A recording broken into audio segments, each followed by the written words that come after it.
But my mother says a teacher has to be adjusted to fit the mind of each boy and girl it teaches and that each kid has to be taught differently. मार्जी की माँ कह रही कि पर मेरी माँ कहती हैं कि अध्यापक तो उस प्रत्येक लड़के व लड़की के मस्तिष्क के अनुसार ढालना पड़ता है। अध्यापक को प्रत्येक लड़के और लड़की के हिसाब से उसको ढालना पड़ता है। जिस जैसा लड़का या जैसी लड़की का मस्तिष्क होगा उसी के अकॉर्डिंग जो टीचर होंगे, मतलब कि आपकी जो मशीनरी, क्योंकि कंप्यूटर के थ्रू बच्चे पढ़ रहे हैं तो उसी के हिसाब से ढालना पड़ता है कि बच्चे की समझ कितनी है, उसी के अकॉर्डिंग और उसी के हिसाब से वह उन्हें पढ़ाते हैं। Just the same they didn't do it that way then, कि ऐसा ही है पर उस समय वह उसे इस प्रकार नहीं करते थे। If you don't like it you don't have to read the book, अगर आपको पुस्तक पसंद नहीं है तो आप को उसे पढ़ना आवश्यक नहीं है। I didn't say that I didn't like it, मार्जी said quickly, मार्जी ने शीघ्रता से कहा कि मैंने यह तो नहीं कहा कि मुझे पुस्तक पसंद नहीं है। She wanted to read about those funny schools, वह उन अजीब स्कूलों के बारे में पढ़ना चाहती थी। They were not even half finished when Margie's mother called Margie's school. अभी वह अपनी आधी ही बात ख़त्म कर पाई थी कि मार्जी की माँ ने उसको बुलाया कि मार्जी school. मार्जी looked up, not yet mama, मार्जी ने ऊपर की ओर देखा और कहा अभी नहीं माँ। Now said Mrs Johns and it's probably time for Tommy to, और कहा कि शायद मिसेस जॉन्स जो थी उन्होंने कहा कि शायद टॉमी का भी समय हो गया है। Margie said to Tommy, Margie ने टॉमी से कहा can I read the book some more with you after school, कि क्या मैं स्कूल के बाद आपके साथ ये थोड़ा सा और पढ़ सकती हूँ। May be he said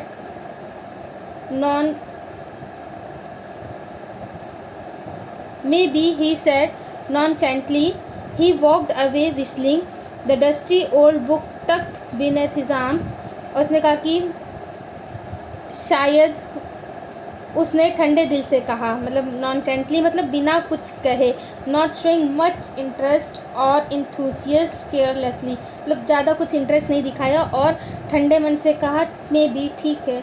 he walk away whistling, और वह क्या हुआ, वह सीटी बजाते हुए दूर चला गया। The dusty old book tucked beneath his arm, और जो धूल भरी पुरानी पुस्तक थी उसने अपने बाजू में दबा रखी थी।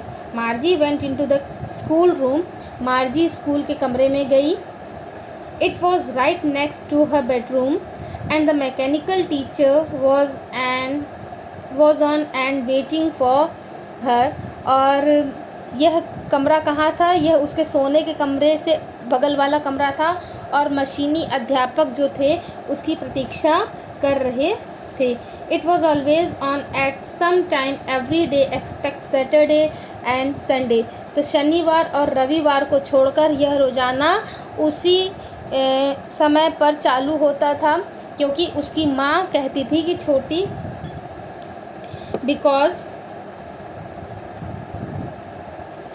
because her mother said little girls learn better if they learned at regular hours, क्योंकि उसकी माँ कहती थी कि छोटी लड़कियाँ जो हैं वह नियमित घंटे पढ़ें तो अधिक अच्छा सीख सकती हैं। The screen was lit up and it said, और पर्दा जो होता है प्रकाशित, मतलब lit up हो जाता है, प्रकाशित हो जाता है, उसमें रोशनी आ जाती है। Today's arithmetic lesson is on the addition of proper fraction, और आज प्रकाशित होता है और कहते हैं कि आज हिसाब का पाठ जो है विभाजित अंशों को जोड़ने का है। आज का जो टॉपिक है हमारा, please insert yesterday homework in the proper slot, और कृपया कल का जो होमवर्क है वह उपयुक्त छेद में डाल दें। मार्जी did so with a Sai, और मार्जी ने आह भरकर ऐसा किया। She was thinking about the old school they had when her grandmother's was a little boy, और वह पुराने स्कूल के बारे में सोच रही थी जो उसके दादा और दादी जी जब छोटे हुआ करते थे तब के स्कूलों के बारे में वह सोच रही थी। All the kids from the whole neighbourhood come laughing and shouting in the schoolyard, sitting together in the schoolroom, going home together. At the end of the day, they learned the same thing so they could help one another with the homework and talk about it. और वो क्या सोच रही होती कि आस पड़ोस के सभी बच्चे हंसते चिल्लाते स्कूल के आंगन में आते थे, स्कूल के कमरे में इकट्ठे बैठते थे, दिन के अंत में इकट्ठे घर चले जाते थे, एक सी चीज़ें सीखते थे और एक दूसरे के होमवर्क में सहायता कर सकते थे और उसके बारे में बातें कर सकते थे। एंड द टीचर वो पीपल, और अध्यापक जो थे टीचर वो मानव हुआ करते थे। The mechanical teacher was flashing on the screen, जो मैकेनिकल टीचर हैं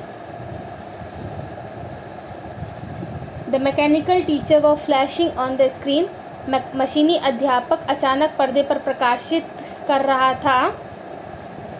When we add fraction 1/2 and 1/4 कि अब हम क्या करेंगे, 1/2 और 1/4 को जोड़ते हैं।